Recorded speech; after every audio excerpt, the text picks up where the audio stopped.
एक समय की बात है, एक राजा के मन में 3 प्रश्नों ने जन्म लिया। उसने सोचा, यदि ये तीनों प्रश्न हल हो जाएं, तो कभी कोई मन की साथ अधूरी ना रहे और कार्य सरलतापूर्वक पूर्ण हो जाया करे। पहला प्रश्न तो यह था कि कोई भी कार्य किस समय पर आरंभ किया जाए।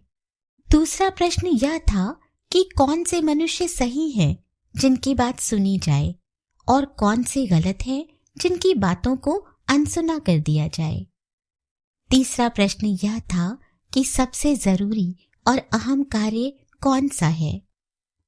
मन में यह विचार उत्पन्न होते ही उसने अपने राज्य में यह घोषणा कर दी कि जो कोई भी इन 3 प्रश्नों का उत्तर देगा वह व्यक्ति इनाम पाने का हकदार होगा। 1. हर कार्य का सही समय क्या होना चाहिए। 2. सबसे आवश्यक इंसान कौन सा है। और 3. सबसे महत्वपूर्ण कार्य कैसे पता लगाया जा सकता है। यह ऐलान सुन बड़े बड़े विद्वान पंडित दूर दराज से महाराज के पास पधारे। सभी ने अपना अपना मत रखा, परंतु सभी के उत्तर अलग अलग थे। सर्वप्रथम प्रश्न के उत्तर में किन्हीं ने तो कहा कि हर एक कार्य समय के लिए साल, महीने, दिन का पूर्व से ही एक गोशवारा यानी चिट्ठा तैयार रखना आवश्यक है। उसी में सभी कार्य का समय लिख देना चाहिए। बस फिर एकाएक उसी के अनुसार ही कार्य करना चाहिए। उनका मानना था कि सिर्फ इसी प्रकार हर कार्य अपने सही समयानुसार हो सकता है, अन्यथा कदापि नहीं। अन्यों का कहना था कि पूर्व से हर एक कार्य का समय बांध लेना मुमकिन ही नहीं है। वास्तविकता यह है कि बिना इधर उधर की व्यर्थ बातों में उलझे व्यक्ति अपने आसपास का ख्याल रखे और जो आवश्यक तथा उपयोगी हो वही निपटाता चले। कुछ औरों ने बताया कि महाराज, आसपास का चाहे जितना ख्याल रखो, लेकिन हकीकत में एक इंसान सही सही हर कार्य का ठीक समय नहीं ज्ञात कर पाता। इसके लिए समस्त पंडितों की एक सभा होनी चाहिए जो इसमें महाराज की सहायता किया करे और प्रत्येक कार्य का उचित समय निर्धारित कर दिया करे। लेकिन इस पर और भी बोले कि वाह, कुछ बातें इस प्रकार की नहीं होती जो सभा के समक्ष आए तब कहीं जाकर निर्णय हो। उन बातों पर तुरंत ही निर्णय देना पड़ता है कि क्या करना है क्या नहीं, लें कि छोड़ें। लेकिन यह तय करने हेतु पूर्व से कुछ जानकारी का होना आवश्यक है कि किसका क्या फल होने वाला है, और आगे की बात बस ज्योतिषी तंत्र मंत्र जानने वाले हैं। सो हर किसी कार्य का सही मुहूर्त जानने को पूछ कर चलना चाहिए। दूसरे प्रश्न का उत्तर भी पूर्व की भांति सभी ने पृथक पृथक बताया था। कुछ ने उत्तर दिया कि महाराज के लिए सबसे अहम व्यक्ति स्वयं उसके दरबारी हैं। किसी ने कहा कि पुरोहित, किसी ने वैद्य। कुछ औरों ने जवाब दिया कि राज्य में सबसे महत्वपूर्ण निवासी होते हैं। और तीसरे प्रश्न के उत्तर में कि सबसे महत्वपूर्ण कार्य किस प्रकार जाना जा सकता है, कुछ ने तो उत्तर दिया कि संसार में सबसे अहम वस्तु है विज्ञान। औरों ने भी अपने मत रखे, कहा कि संसार में रण चातुरी, रणनीति सबसे बढ़कर बात है। और अन्य बोले कि सर्वश्रेष्ठ धर्म की पूजा है, उससे तो आगे कुछ भी नहीं है। उत्तर सभी के पृथक पृथक थे, सो राजा को किसी भी प्रश्न के उत्तर से संतुष्टि न हुई। आए हुए सभी व्यक्तियों को राजा के नाम से वांछित होना पड़ा, लेकिन राजा को प्रश्नों के ठीक उत्तर पाने की इच्छा अभी भी मन में एकाग्रता समाये हुए थी। सो एक जोगी के पास जाकर उससे प्रश्नों का उत्तर पाने की मंशा ठहराई। वह जोगी अपने ज्ञान ध्यान से काफी दूर दूर तक प्रसिद्धि हासिल कर चुका था।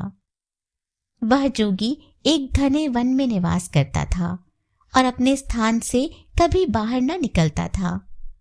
गांव देहात के सीधे साधे लोगों के अलावा वह अन्य किसी से भी संपर्क न करता था। सो उसके विषय में पूर्ण रूप से जानकारी प्राप्त कर राजा गांव देहात की भांति सीधा साधा वेश धारण कर जोगी की कुटिया की ओर रवाना हुआ। साथ में रक्षक सिपाहियों का एक छोटा काफिला भी था। चलते चलते जब उस जोगी की कुटिया समीप आ गई तो उसने उससे पूर्व ही अपने रक्षक सिपाहियों को वहीं रुकने का आदेश दिया और स्वयं घोड़े से उतरकर वह पैदल पैदल अकेला ही कुटिया की ओर चल पड़ा। कुटिया के पास पहुंचा तो देखता है कि जोगी कुटिया के आगे जमीन खोद रहा था। राजा को देखकर जोगी ने स्वागत वचन कहे और फिर उसी प्रकार जमीन खोदने में लगा रहा। जोगी शरीर से दुबला पतला और कृश था। जमीन को खोदने के लिए जैसे ही फावड़े को चलाता कि उसकी सांस बड़ी जोरों से फूलने लगती थी। फलस्वरूप वह हांफने लगता था। राजा उसके करीब पहुंचा और बोला, हे ज्ञानी योगी, मैं आपके पास अपने 3 प्रश्नों का उत्तर जानने के लिए आया हूं। पहला सवाल, ठीक कार्य का ठीक समय मैं किस प्रकार जान सकता हूं? दूसरा सवाल, कौन लोग मेरे लिए सर्वाधिक आवश्यक हैं और इसलिए किन का औरों से मुझे विशेष ख्याल रखना चाहिए? तीसरा सवाल, कौन सा कार्य सबसे महत्वपूर्ण है जिस पर मुझे सबसे पहले ध्यान देना चाहिए? जोगी ने महाराज की बातों को सुना परंतु कोई प्रतिक्रिया व्यक्त न की। अपने हाथ की हथेली को थूक से गीला कर पुनः फावड़ा ले जमीन को खोदने में व्यस्त हो गया। महाराज ने कहा, हे ज्ञानी योगी, आप थक गए हैं, कृपया फावड़ा मुझे दे दीजिए। कुछ देर मैं ही आपकी जगह कार्य को अंजाम दूं। अच्छा कहकर फावड़े को जोगी ने महाराज के सुपुर्द किया और स्वयं अलग होता हुआ जमीन पर विराजमान हो सुस्ताने लगा। 2 क्यारी खोद चुकने पर महाराज रुके और उन्होंने अपने प्रश्नों को पुनः दोहराया। जोगी ने उनकी बात सुनकर पूर्व की भांति कोई प्रतिक्रिया व्यक्त न की, पर खड़े हो गए और हाथ बढ़ाकर बोले, लाओ यह फावड़ा मुझे दे दो और तुम आराम करो, मैं खोद लेता हूं। लेकिन महाराज ने फावड़ा नहीं दिया और स्वयं ही खोदने लगे। 1 घंटा बीता, फिर दूसरा बीता। इसी तरह सूरज अपनी मंद होती ज्योत्सना की छटा पेड़ों के पीछे से बिखेरता हुआ स्वयं के छिपने की घोषणा कर रहा था। अंततः महाराज ने फावड़ा जमीन में लगा छोड़ कहा, हे ज्ञानी योगी, मैं अपने प्रश्नों के उत्तर के लिए आपके पास आया था। यदि आप मुझे कोई उत्तर नहीं दे सकते तो वैसा कहिए, मैं वापस घर चला जाऊंगा। जोगी ने कहा, देखो वह कोई दौड़ा चला आ रहा है, न जाने कौन है। महाराज ने पलटकर देखा तो एक दाढ़ी वाला व्यक्ति वन से दौड़ा चला आ रहा था। उसने अपने दोनों हाथों से अपने पेट को दबा रखा था और वहां से रक्त भलभला कर बह रहा था। महाराज के निकट पहुंचना था कि वह धीमी आवाज से कराहता हुआ जमीन पर गिरा और बेहोश हो गया। महाराज ने और जोगी ने उस व्यक्ति के ऊपरी लिबास को एक एक करके उसके तन से जुदा किया। उन्होंने देखा कि उसके पेट में एक बड़ा घाव था। जैसी सुविधा रही, महाराज ने उसके घाव को धोया और जोगी का अंगोछा ले अपना रुमाल फाड़ उसकी पट्टी कर दी, लेकिन रक्त थमने का नाम ही नहीं ले रहा था। महाराज ने रक्त रंजित पट्टी को फिर खोला और पुनः धोकर पट्टी बांधी।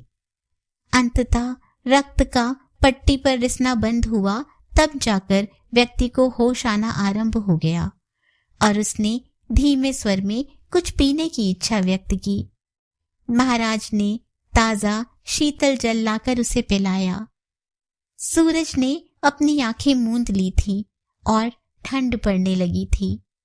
सो जोगी की मदद से महाराज उस घायल व्यक्ति को कुटिया के भीतर ले गए और वहां बिछौने पर लिटा दिया। बिछौने पर पहुंचकर व्यक्ति ने अपनी आंखें मूंद ली और उसे कुछ सुकून पड़ता महसूस हुआ। लेकिन महाराज भी अब थक गए थे। थकान का कारण विशेष यह रहा कि उनका लंबा सफर तय करना और कुछ काम की थकान थी।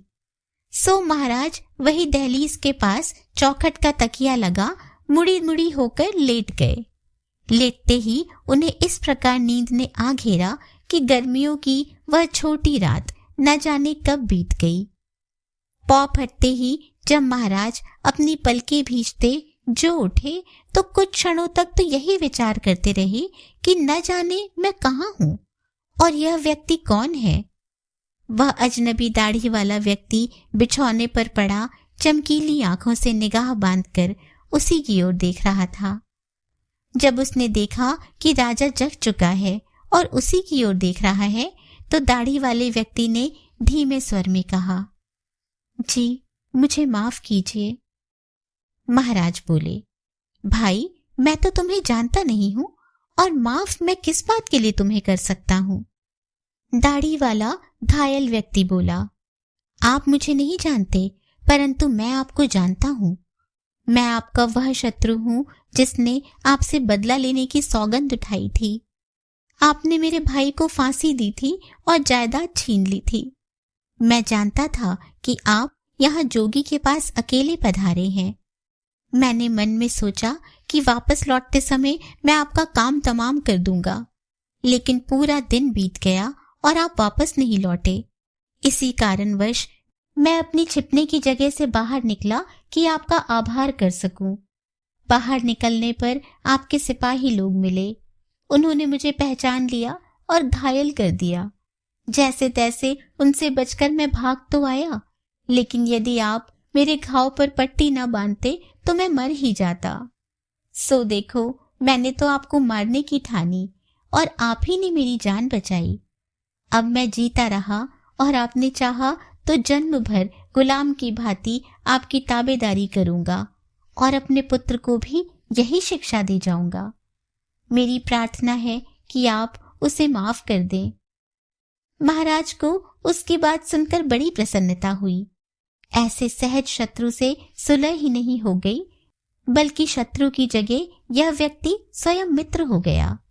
सो महाराज ने उसे माफ ही नहीं किया, बल्कि यह कहा कि मैं अभी तुम्हारी देखभाल में अपने आदमी और राजवैद्य भेज देता हूँ और जायदाद भी वापस लौटाने का वचन देता हूँ। उस घायल व्यक्ति से रुखसत लेकर महाराज बाहर जोगी को देखने आए।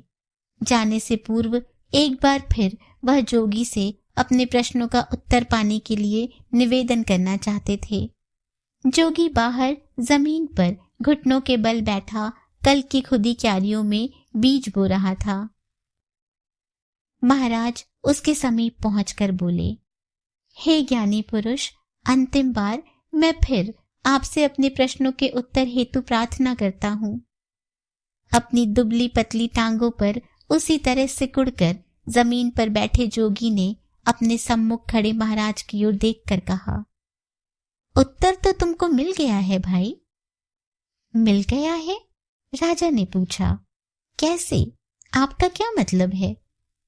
ज्ञानी पुरुष जोगी बोले, देखते नहीं हो, यदि कल तुम मेरी दुर्बलता पर दया नहीं करते और मेरी जगह इन क्यारियों को नहीं खोदने लगते, बल्कि वापस उल्टे अपने रास्ते लौट जाते, तो वह व्यक्ति तुम पर घात कर बैठता कि नहीं? और फिर यहाँ न ठहरने के लिए तुम्हें स्वयं पर पछतावा महसूस होता। तो सबसे आवश्यक समय तुम्हारे लिए था जब तुम क्यारियां खोद रहे थे, और तब सबसे आवश्यक व्यक्ति तुम्हारे लिए मैं था। और फिर मेरी भलाई करना तुम्हें उस समय सबसे जरूरी काम था। इसके उपरांत वह व्यक्ति जब दौड़ा दौड़ा हमारे करीब आकर गिरा, तो सबसे महत्वपूर्ण समय था जब तुम उसकी परिचर्या में जुटे।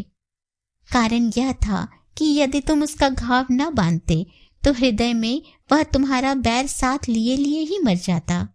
इसी कारणवश उस समय वह तुम्हारे लिए सबसे अहम और जरूरी आदमी था, और जो उसके साथ किया वही तुम्हारा सबसे महत्वपूर्ण कार्य था। इससे याद रखो कि एक समय ही जो महत्व का है वह है हालात का समय। वही सबसे महत्व का है, क्योंकि वही समय है जो हम जीते हैं और हमारे हाथ में होता है। और सबसे आवश्यक और महत्वपूर्ण व्यक्ति वह है जिसके साथ इस समय हम हों, क्योंकि कौन जानता है कि आगे किसी और अन्य से भेंट हमारी किस्मत में लिखी भी हो कि नहीं। और सबसे महत्वपूर्ण कार्य है उस व्यक्ति की उस समय की जो सेवा होकर देना। कारण यह है कि वही एक कार्य है जिसको व्यक्ति के हाथ देकर उसे यहाँ भेजा गया है।